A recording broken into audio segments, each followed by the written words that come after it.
Hazards of autopsy. अब जब भी हम ऑटोप्सी कंडक्ट करते हैं तो कुछ ना कुछ हैज़र्ड्स लाजमी आ जाते हैं। अब उनको देख लेते हैं कौन कौन से हैज़र्ड्स हैं, और ये एक इंपॉर्टेंट तरीन पास्ट पेपर का क्वेश्चन है। तो सबसे पहले आ जाता है हमारे पास मैकेनिकल इंजरी। मैकेनिकल इंजरी किस तरह से हो सकती है, उसके कॉजेज़ देख लेते हैं। ये एमसीक्यू पॉइंट के लिए भी इंपॉर्टेंट है और एससीक्यू के लिए भी इंपॉर्टेंट है। एनआरआई के अंदर बाकायदा टेबल बनी हुई है, ठीक है।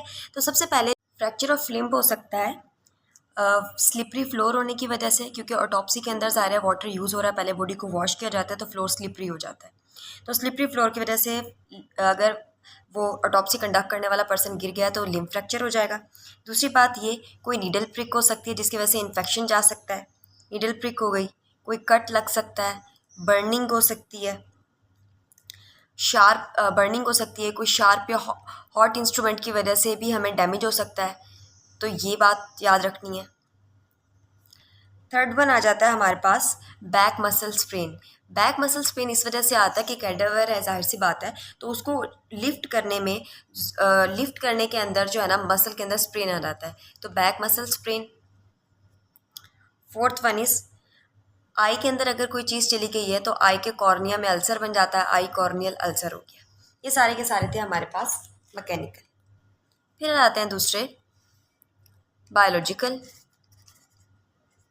बायोलॉजिकल के अंदर हमारे पास दो तरह के आ जाते हैं। कुछ होते हैं हमारे पास बैक्टीरियल इन्फेक्शन, बैक्टीरिया की वजह से।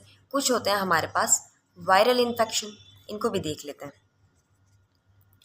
अब बैक्टीरियल के अंदर हमारे पास जो है ना ये होगा कि पुरुलेंट फ्लूइड्स जो थे कैविटीज़ के अंदर, उसकी वजह से डैमेज हो सकते हैं।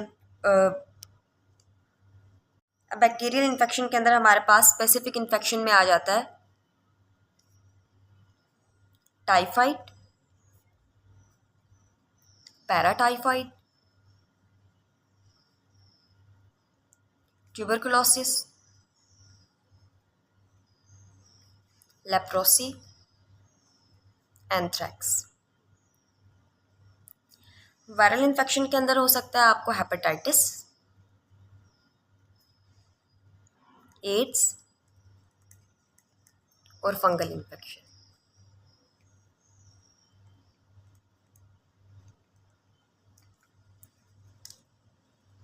थर्ड वन आ जाते हैं हमारे पास केमिकल हैजर्ड्स। जो हम केमिकल यूज़ कर रहे हैं उससे भी हैजर्ड्स हो सकते हैं। कौन कौन से केमिकल्स हम इस्तेमाल करते हैं? एंटीसेप्टिक और डिसइंफेक्टेंट इस्तेमाल करते हैं, और उसमें शामिल होता है आयोडीन, फिनोल्स और Dettol. Iodine, phenol, Dettol.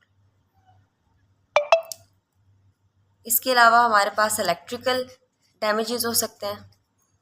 Electrical के अंदर ये हुआ कि आपने कोई अप्लायंस इस्तेमाल किया है ड्यूरिंग द ऑटोप्सी, तो इलेक्ट्रिकल बर्न हो सकता है। या वेट फ्लोर है और कोई वायर है वहाँ पर, तो उससे जो है ना करंट भी लग सकता है, तो इलेक्ट्रिक बर्न्स। और लास्ट हमारे पास आ जाता है रेडिएशंस, कि हमने ऑटोप्सी के दौरान जो रेडिएशंस यूज़ किए हैं वो ऑटोप्सी कंडक्ट करवाने वाले पर्सन को भी डैमेज कर सकती हैं, करने वाले पर्सन को, जिसके अंदर हमारे पास आ जाती हैं इलेक्ट्रोमैग्नेटिक रेडिएशंस। दूसरा हमारे पास आयोनाइजिंग रेडिएशन।